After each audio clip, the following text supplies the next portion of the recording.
Здравейте! Добре дошли в тази годишното пролетно-лятно предизвикателство.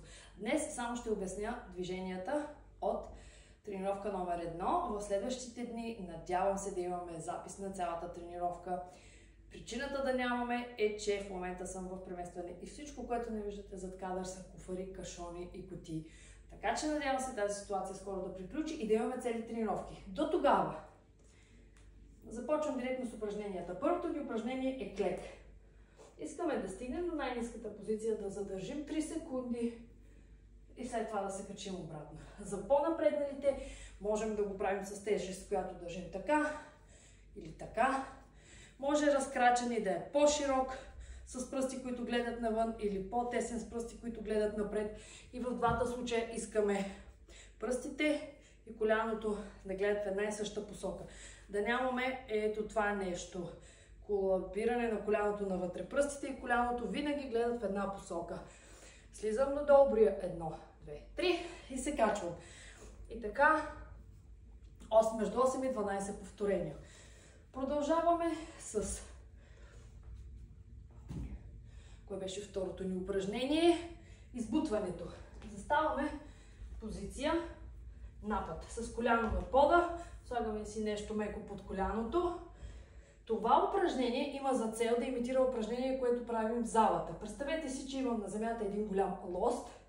И аз трябва да го вдигна от земята и да го избутам нагоре. Но това избутване е както нагоре, така и напред.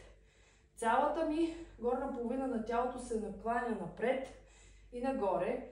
И когато го правим с дъмбел, е много по-трудно, защото трябва да имаме контрол навсякъде, докато лоста все пак е подпрян на земята от едната страна.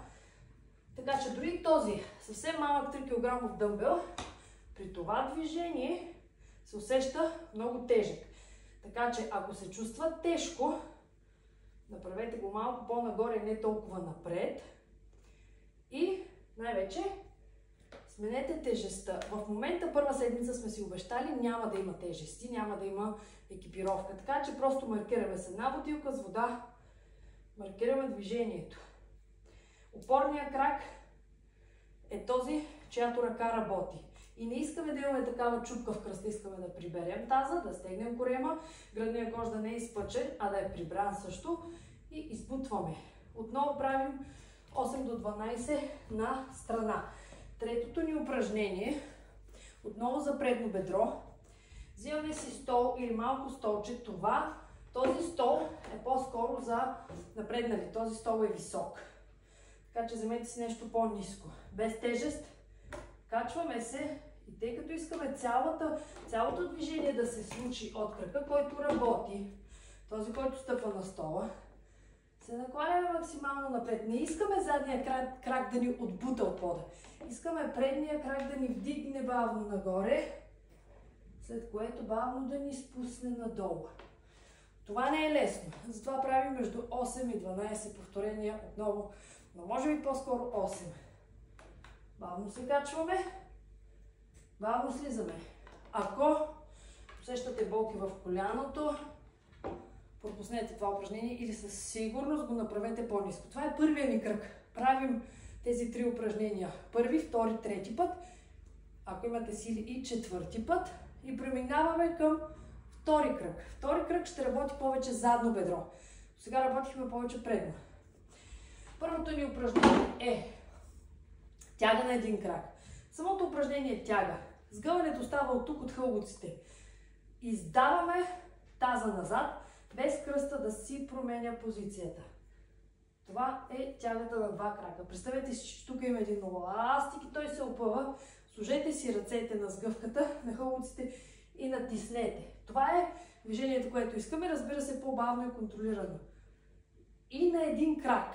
Тоест, този крак, който е опорен, в случая ще ползвам десния, става нещо като панта на врата и цялата друга част на тялото плюс задния крак е една права, която се люшка по тази панта. Правя го бързо, но правете го бавно и концентрирано, за да запазвате баланс. Опорният крак е леко сгънат в коляното. Може и с тежест, но първата седмица сме си обещали без. Искаме двата хълбока да останат в една равнина. Ето така, да няма това изместване на тежестта и завъртане на таза. Те да останат максимално в една равнина. Това е първото ни упражнение от втори кръг. Правим между 8 и 12 на страна и продължаваме с второто упражнение. Така нареченото мечешко ходене. Просто се пускаме като мечки по лапи напред, докато стигнем до позиция планк, задържаме и се връщаме. Това е първи вариант за начинаещи. Втори вариант, когато стигнем до позиция планк, пускаме коленете, правим лицева опора от колене, връщаме се обратно бавно и броим 1. Трети вариант, става още по-трудно, пускаме се додолу, правим лицева опора, като лягаме на пода, без да се изтласкваме обратно, бавно, до пълно лягане. След това вече ставаме кой както може и се връщаме обратно. Ако правите този трети последен вариант, стремете се пускането да е бавно и контролирано и бъдете сигурни, че утре ще имате мускулна треска. Правим между 8 и 12, съветвам, ако правите последния вариант с цялото пускане, да бъдат 8. И трето упражнение от този втори блок е молотел на един крак.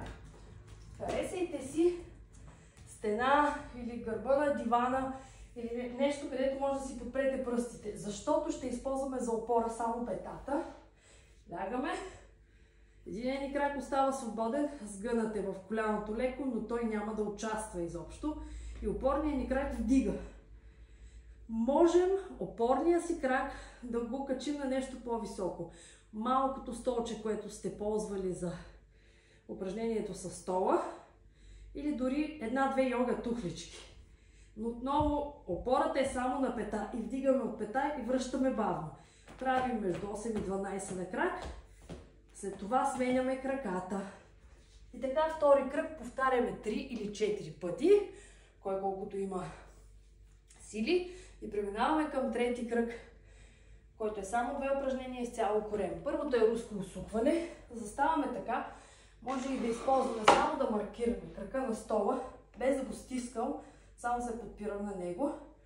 Първи вариант, краката са леко пряни в пода и усуквам само горната част. Ако съм по-напреднал, мога да си взема и тежест.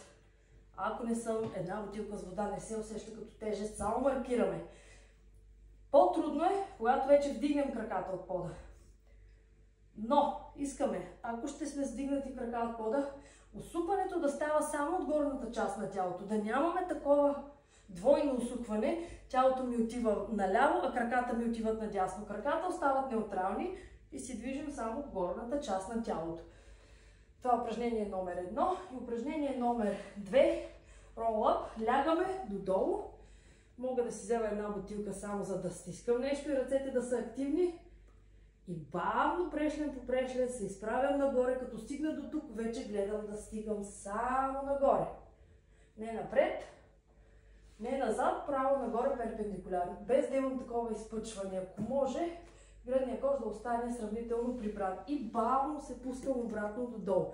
Такива правим между 10 и 20. Ако не ползваме тежест, ще бъде лесно, можем да направим и 20, но все пак усетете си тялото, защото най-важното нещо е да изградим такъв ритъм, който можем да поддържаме. Тоест, ако сте начинаещи, съветвам или да разделите тренировката. И днес правя само първия кръг, утре правя само втория кръг, или правя по две повторения от всеки от тези кръгове, или си избирам само няколко упражнения и правя само тях. За по-натам, когато вече добавим тежести и еластици след една-две седмици, ще ви казвам точно къде може да спрете, ако сте начинаещи, откъде може да продължите, но за сега просто съветвам, опипвайте почвата и не се хвърляйте с главата напред, защото всеки ден ще имаме тренировка. Тоест, в един момент ще стане трудно и ще е много лесно да прегорим, ако се опитваме да спазваме максималното темпо. Напротив, вземете това, цялата тази тренировка, като плана максимум и изпълнете половината от него. и се придържайте към това. По-важно ще ни бъде постоянството, отколкото това всеки ден да изпълним нещата перфектно. И в никакъв случай не дейте, ако днес съм направила половината тренировка, да си слагам едно на ум, утре да направя утрешната, плюс втората половина от тази. Няма да наваксваме, няма да се догонваме. Каквото успея да направя днес си е за днес, утре е нов ден. Чао от мен, ще има все повече материали за предизвикателството. Очаквайте включване и на живо. До скоро и хубав ден!